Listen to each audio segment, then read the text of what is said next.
la rencontre du Petit Prince et du renard. El encuentro del Principito y el Zorro en el libro de Saint-Exupéry es para mí quizás la más bella de todas las historias de diálogo.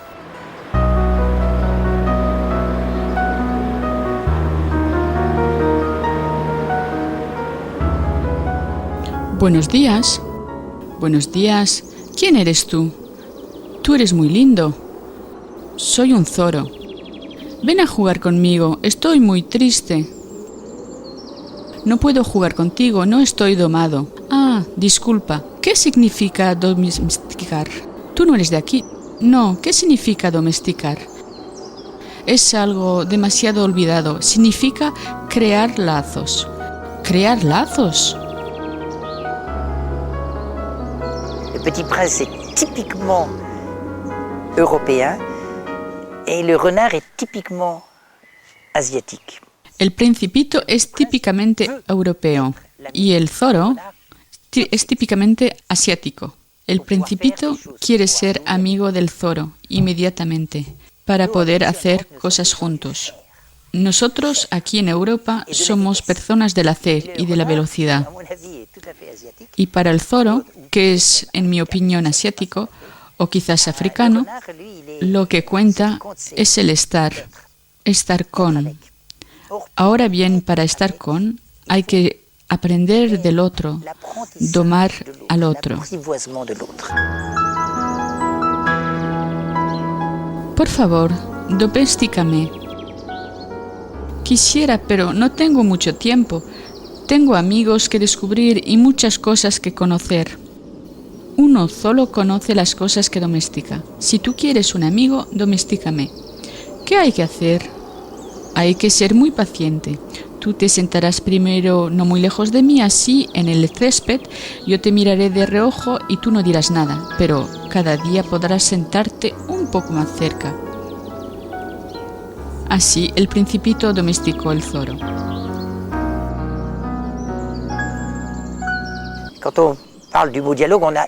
Cuando uno habla de diálogo, uno piensa inmediatamente hablar. Y bien, hay que callarse y observar el otro tan abiertamente como sea posible, preparando para las sorpresas. Luego, uno puede comenzar verdaderamente a hablar. El padre Michel de Gigot, hombre de fe y de acción, ha consagrado su vida a acercar cristianos y musulmanes. Sacerdote de las misiones extranjeras de París, comienza a descubrir durante los 9 años de su presencia en Malasia, en una parroquia donde 99% de la población es musulmana, la base de lo que será el corazón de su misión. El encuentro con el otro.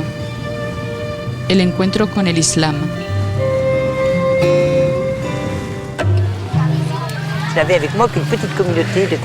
Solo tenía conmigo una pequeña comunidad de católicos de 580 habitantes. El resto eran musulmanes. Para mí fue un choque cultural, psicológico y espiritual.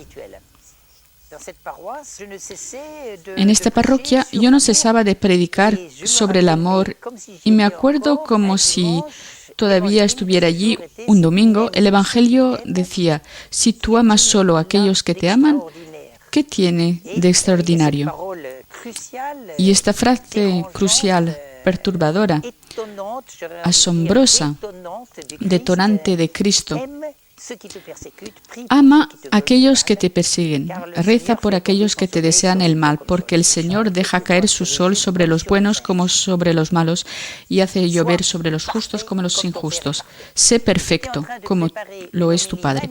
Yo estaba preparando una homilía magnífica sobre el amor y cuando escuché una voz que me decía: Michel, tú no tienes derecho a predicar sobre este Evangelio. Porque de hecho, debo decir que este shock del encuentro con el Islam no se había pasado muy bien. Y mientras más estaba en este lugar, más el Islam y los musulmanes me molestaban por su modo de vida, su manera de hablar, sus creencias me molestaban. Y estuve obligado a interrumpir mi homilía. Entonces me contenté con predicar sobre la segunda lectura y no sobre el amor. Si quiere, este fue el detonante de mi vida, porque me di cuenta de que yo estaba en contradicción fundamental con mi ser de cristiano, de sacerdote, y con la enseñanza que impartía tan fácilmente sobre el amor y que no correspondía a mi vida real, porque yo no lograba amar a los musulmanes. A partir de este día, esta frase nunca más me ha abandonado hasta hoy, nunca más. Y es a partir de este momento que decidí lanzarme a esta gran aventura que es el encuentro con el otro, el Islam.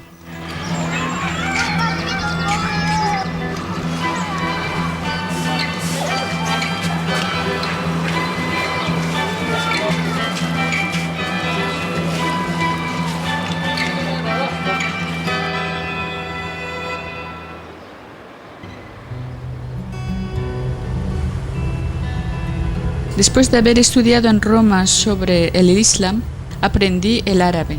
Fue enviado al sur de Filipinas en una isla de Mindanao, en la ciudad de Marawi, donde la proporción de musulmanes es de 97%. La violencia es el pan cotidiano. Amenazado a muerte repetidas veces, estuve secuestrado 2 veces. Estamos en noviembre de 1982 y la dictadura del presidente Marco estaba aún en el lugar.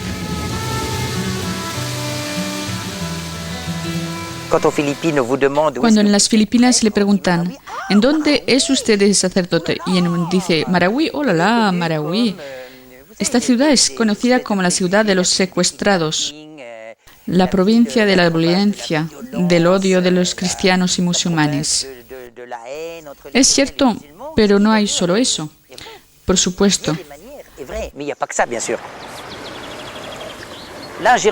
Allá encontré a un obispo filipino absolutamente fantástico que se llamaba Bienvenido, un hombre extraordinario que me enseñó los fundamentos del diálogo.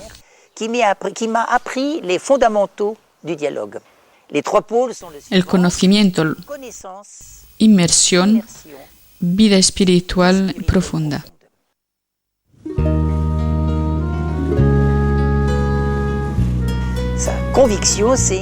Su convicción es que es absolutamente imposible encontrar el otro, de amarlo, si primero uno no hace el esfuerzo de conocerlo. Es una de las reglas mayores de todo diálogo. Si se quiere establecer con el otro una relación profunda, hay que hacer el esfuerzo del conocimiento. Ahora bien, el esfuerzo del conocimiento son fundamentalmente 3 cosas. El conocimiento de la persona, tal cual es, el conocimiento de su cultura y su religión.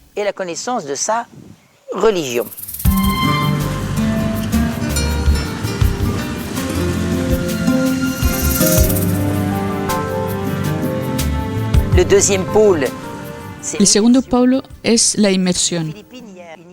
En Filipinas hay un búfalo que se les llama cabao. Como hace mucho calor, se va a poner en unos charcos de barro y su cuerpo se frota con el barro.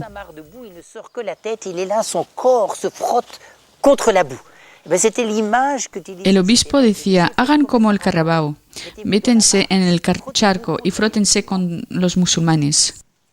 Encuéntrenlos, compartan su existencia, sus alegrías, sus penas, sus sueños, y traten de ser uno como ellos. Encontraba todo eso muy nuevo para mi sacerdote, estudiante universitario francés, pero era genial. Yo encontraba apasionante y lo hice.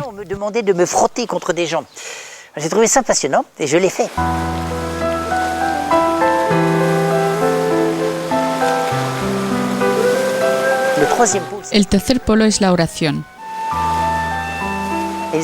En este campo del encuentro con el otro, sobre todo cuando se comparten valores muy opuestos a los suyos, no soportarían nunca si usted no es espiritual. Él nos decía, es una verdadera espiritualidad de contemplación.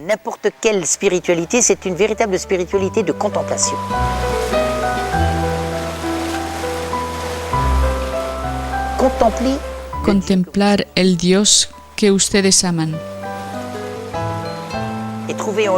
encontrar en Él el modelo, la fuerza, la sabiduría, la alegría.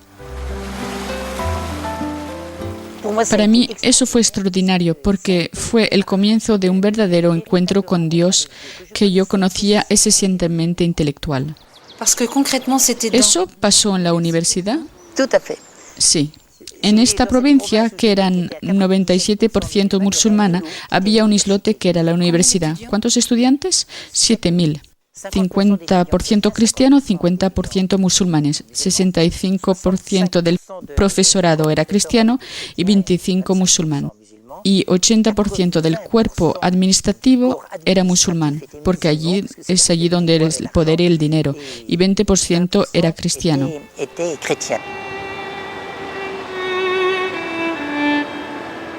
Todos los días resuenan disparos en la universidad, esta gran ciudad en la cual la población oscilaba entre 15.000 y 20.000 habitantes. 2 o 3 cristianos morían cada semana por razones diversas.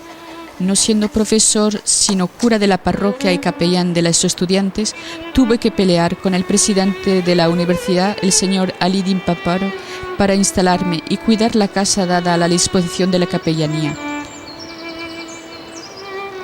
Hombre muy poderoso a la imagen del presidente Marcos, corrupto, violento, inmensamente rico, gobernador también de la provincia el señor Di Maporo no quería mi presencia.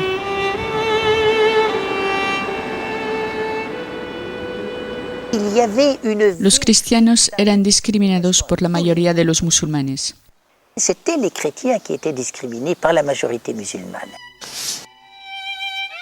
Las condiciones de vida de los estudiantes era espantosa.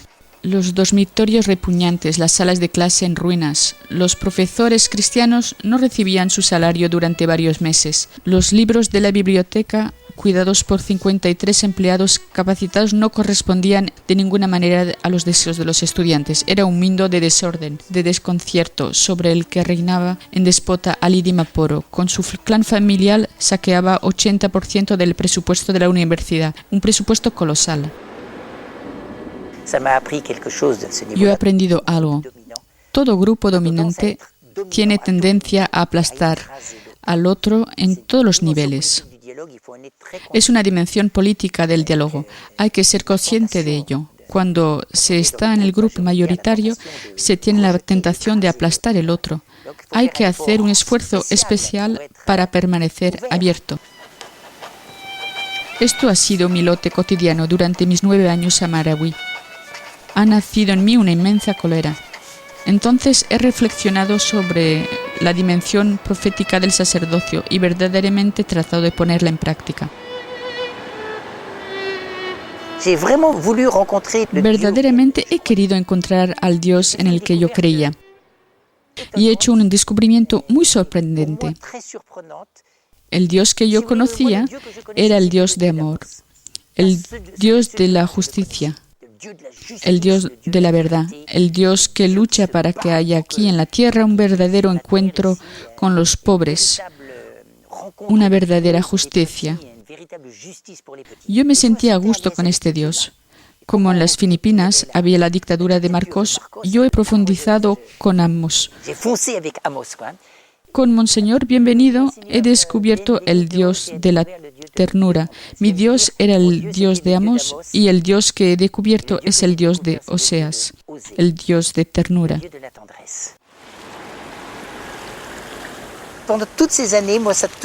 Durante todos estos años, esto ha sido un combate dentro de mí mismo, cómo aliar el Dios de la justicia, que puede ser el Dios de la cólera y del cariño. Esto es también un reto para mí. Me ponía fácilmente furioso interiormente cada vez que encontraba situaciones de injusticia. Y había esta llamada profunda de este Dios que es el Dios del perdón, del cariño, el Dios del encuentro.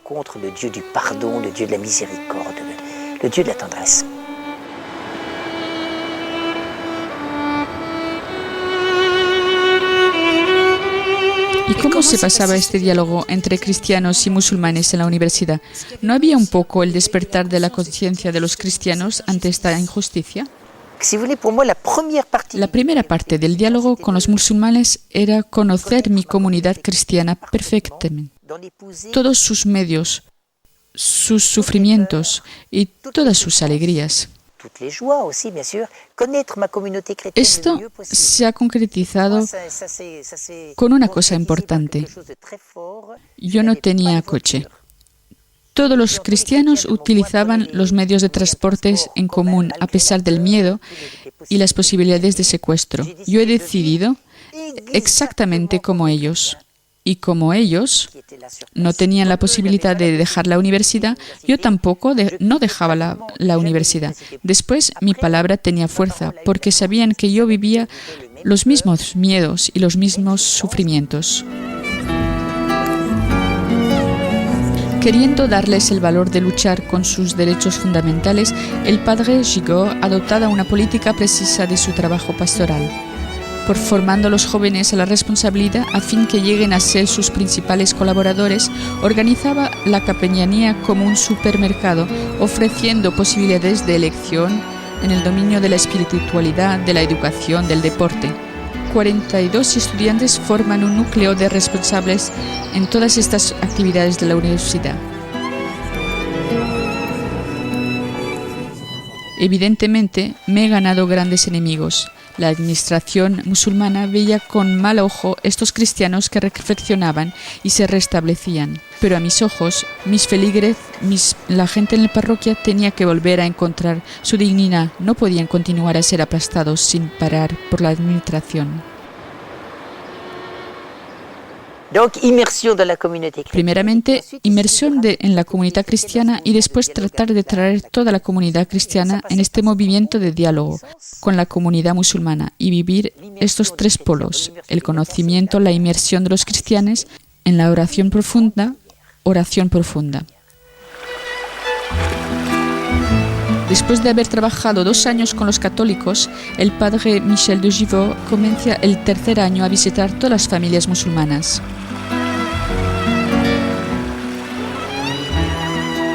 ¿Cuál es la palabra del Evangelio que podríamos retener para poder hablar de diálogo? Yo no puedo pasar sin citar esta frase. Yo no he venido a traer la paz sobre la tierra, sino la espada. La gente me dice, pero es una locura. ¿Qué tiene que ver esta palabra con el diálogo? Pues bien, esta palabra es fundamental. No dice esto. El diálogo y la paz no se hacen en cualquier precio. No se puede obtener la paz al precio de la justicia y de la verdad. La espada es la justicia y es la verdad. Le glaive, c'est la justice et c'est la vérité. Imposible de entablar el diálogo con los otros poniendo de lado la justicia. Cuando un cristiano era asesinado en el campus universitario por un musulmán, y la mayoría de las veces sin razón, de ninguna manera se puede permitir que la comunidad cristiana diga, los dejamos hacer de todas maneras, no se puede hacer nada. Yo les decía, no se puede hacer eso, hay que luchar para que se cumpla la justicia. Sin embargo, se puede perdonar a la persona que ha matado, pero no dejar de pedir que se haga la justicia, que esta persona sea detenida y condenada. Claro, la justicia duele. C'est plus facile de la mettre de côté que de la demander. Et la deuxième chose, c'est la vérité. La segunda cosa es la verdad. De ninguna manera se puede hacer el diálogo ocultando la verdad. Hay que tener el valor de decir la verdad. ¿Cuántas veces durante las sesiones de diálogo me he levantado y he dicho al compañero musulmán, esto que acabas de decir no es verdad? Je ne peux pas l'accepter. Ce n'est pas vrai. Hay que reaccionar. Si es eso el diálogo, nos vamos. La verdad siempre hace daño, es difícil de aceptar y nos interpela. Ça nous remet en cause, ça nous oblige a réfléchir sur nous-mêmes, etc. Porque el verdadero diálogo y la verdadera paz no pueden pasar que a través de la verdad. Entonces, la primera vez que se hace eso, se resalta la verdad. Es como un golpe, que a veces es terriblemente fuerte, pero después volvemos a hablar. Que sepáis que cuando digo eso del Islam, no digo nada contra los musulmanes, en tanto que hombres y mujer, pero esta actitud que tenéis lo puede aceptar. No la puedo aceptar. Es muy difícil de hacer la diferencia entre decir no me gusta esto que dices y hacerles comprender que yo no le he dicho. Le digo, no os quiero en tanto que persona. Usted no condena al hombre, yo no os condeno, pero yo quiero deciros que en este plan preciso no puedo aceptar. Esta es la verdad, es la espada. Es decir, la verdadera paz, la que atraviesa la verdad y la justicia.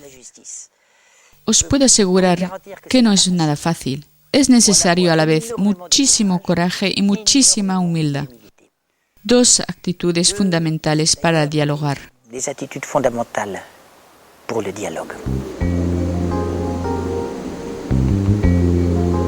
Era el 4 de junio de 1986, un año después de la elección del presidente de Cory Aquino, cuando dos hombres armados entran en la casa del padre Givot y le hacen entrar por fuerza en un jeep en el cual se encuentran 4 hombres armados.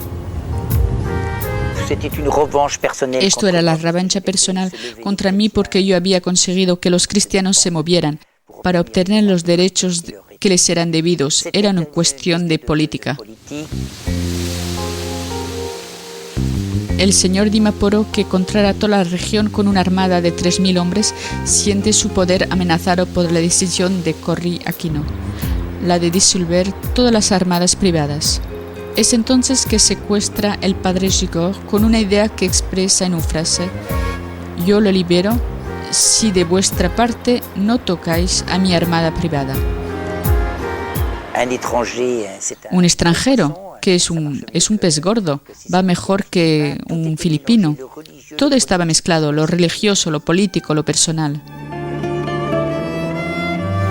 Los días de cautividad transcurren en un miedo intenso, una brutalidad espantosa, con amenazas constantes de muerte.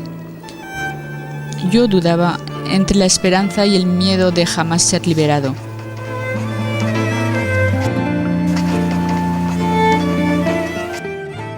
Después de negociaciones con Cory Aquino, el señor Dimaporo gana y se queda con su armada. Al cabo de 21 días de cautividad, el padre Givot es liberado. Fue muy emocionante ver la multitud de cristianos y musulmanes que me esperaban al regreso de la universidad.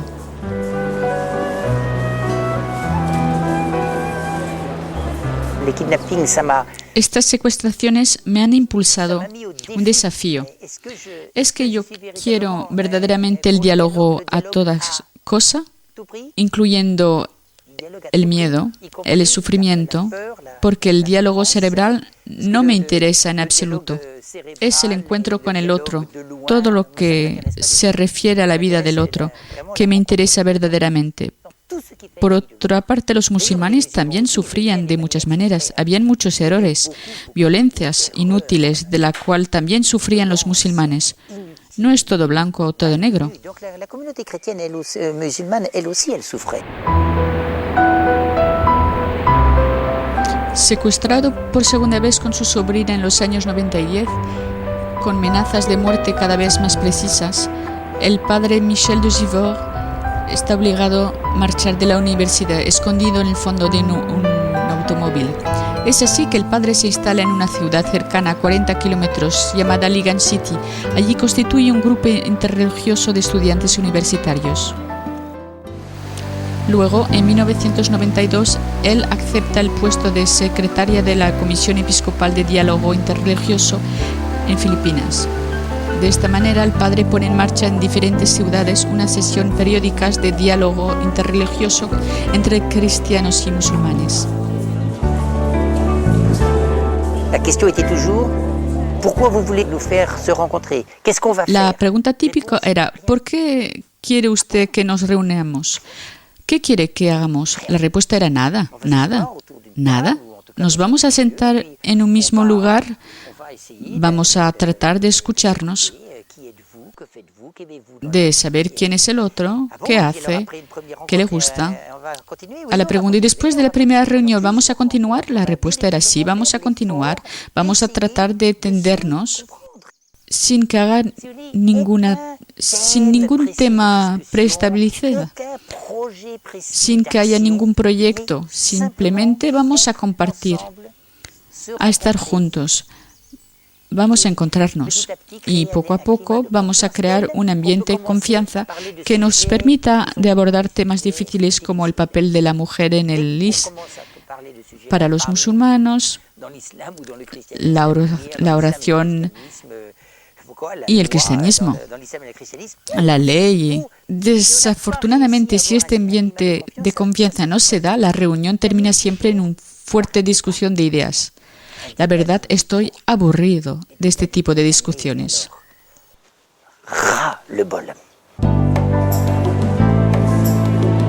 Después de haber empezado en el grupo de estudiantes universitarios de Iligan, la experiencia se continúa. Actualmente existen grupos de diálogo entre autoridades musulmanes, sacerdotes católicos, religiosas, obispos de Midiana.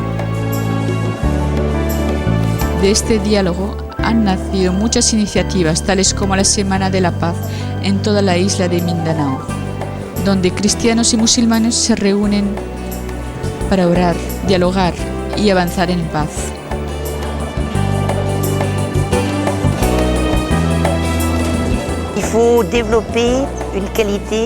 Se debe desarrollar una cualidad, la capacidad de sorprenderse de la diferencia del otro, aun si esta diferencia me irrita. Se debe ver en esta diferencia una ocasión de enriquecimiento personal, pues esta diferencia es un desafío para mí. ¿Por qué? ¿Por qué el otro dice eso? ¿Por qué reacciona de esta manera? Otras personas de otra religión, de otras culturas, pueden enseñarme cosas fundamentales para mi fe cristiana.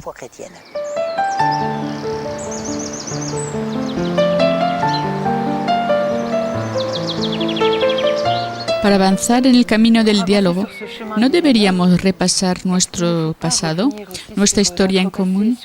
¿No deberíamos comenzar una sanación de la memoria? Creo que no es posible este diálogo sin esta sanación interior. Una de las cosas más difíciles de sobrepasar es nuestra historia, nuestra memoria individual y social.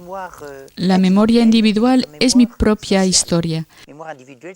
La memoria social es la historia de un país al cual pertenezco.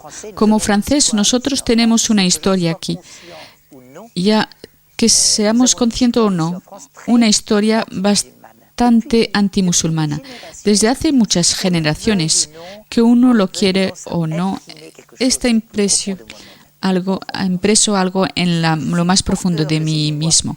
Yo estoy portador de esta memoria colectiva y es exactamente lo mismo para los musulmanes. Aún para un musulmán de Filipinas que no conoce nada de historia, él hablará con una seguridad fantástica de las cruzadas. Y ya sea que conozca o no la historia, esta palabra causa reacciones en él muy fuertes, las cruzadas. Todos somos portadores de esta memoria y además hay la memoria individual que se constituye después de la primera infancia hasta la edad adulta. Por ejemplo, después de un secuestro, esto está en nuestra conciencia.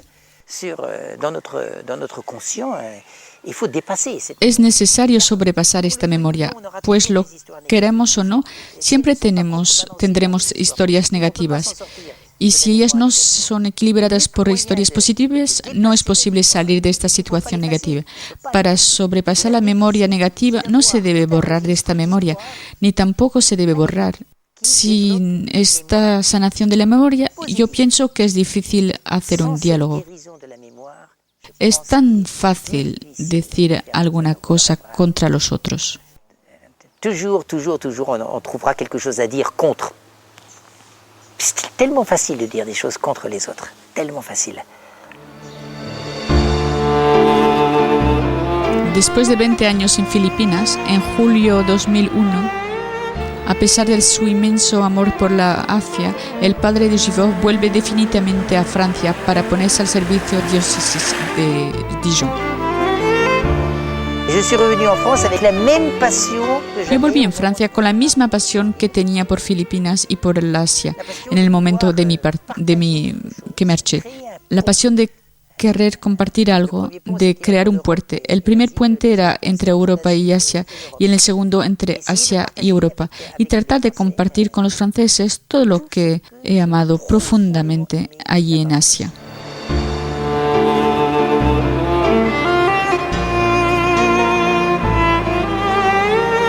Para este mes le proponemos de orar por las relaciones entre cristianos y musulmanes en su país y en los países en los cuales estas dos religiones están presentes. La palabra de este mes en la Epístola de los Efesios capítulo 6, versículos 14 y 17. Estad pues firmes, ceñidos vuestros lomos de verdad y vestidos de la cota de la justicia, y tomad el yelmo de salud y la espada del Espíritu, que es la palabra de Dios.